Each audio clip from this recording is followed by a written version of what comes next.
Hey everyone, welcome back to my channel Scale Up. In this quick tutorial, I will show you how you can check if someone is online on WhatsApp or not.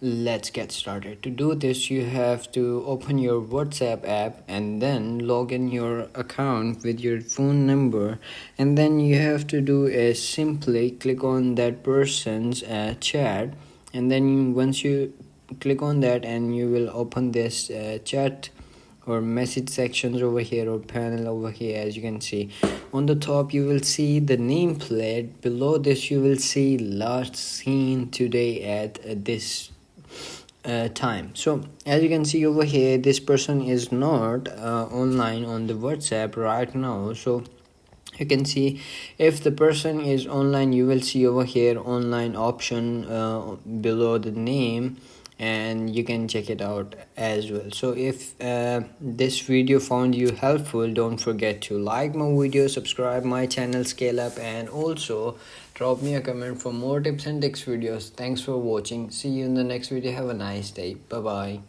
bye.